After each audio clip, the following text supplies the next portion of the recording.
Naranasan mo na ba ito?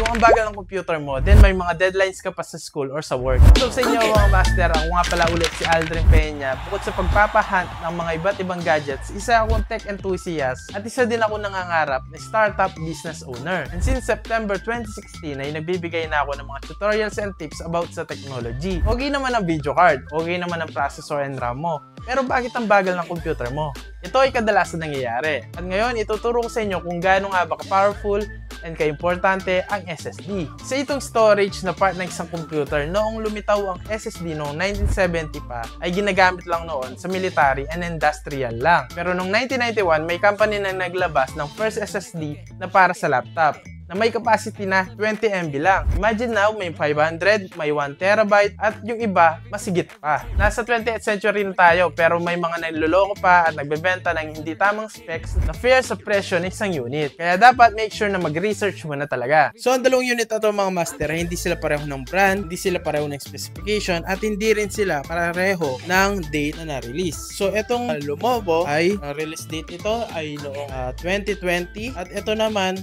ay na-release noong 2015 hanggang 2016. So, ibig sabihin, ang Asus Mariosep ay mas matanda compared dito sa Lenovo. Ang gagawin natin, mga master, ay i-compare natin itong dalawa na to kung sino nga ba ang mas mabilis sa kanila. Ibig sabihin, pagka turn on pa lang, doon natin malalaman kung gaano siya kabilis. So, bago ko sila buksan, mga master, ay gusto ko lamang ipaliwanag sa inyo ang dalawang klase ng storage. Meron tayong SSD at meron din tayong hard drive. So, yung hard drive, yun yung mga nauna na mga storage, at yung SSD naman, yun yung mga bagong storage ngayon. Unit na to na si Lenovo ay naka hard disk. So ito namang luma na to, si Asus Mariosep, ay naka SSD na. Ibig sabihin yung mga bagong storage na. Walang cut yung video na to mga master ha.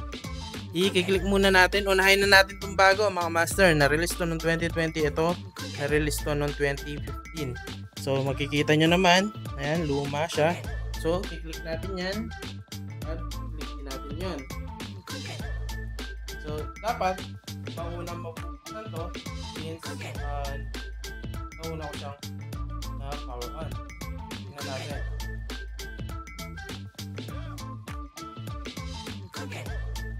So, dito mga master, naka-open na siya. So, ibig sabihin, mas nauna to. At kung titignan natin, mas luma siya. Anong ibig sabihin ng mga master?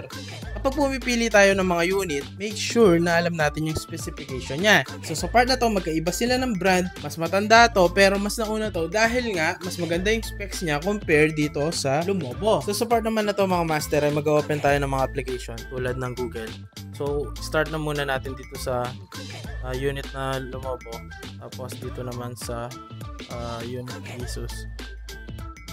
So kung mapapansin nyo, nauna kong pinindot dyan, pero mas una itong lumabas. Yan. Yun yung sinasabi ko sa inyo mga master, na napaka-importante na proper specs and storage din yung mga units. Para every time na pipindot tayo ng mga application, mag-games tayo, is mas mabilis silang mag-response. Sana may mga natutunan kayo mga master. Kung gusto nyo ng mga ganitong content, make sure na nakafollow kayo.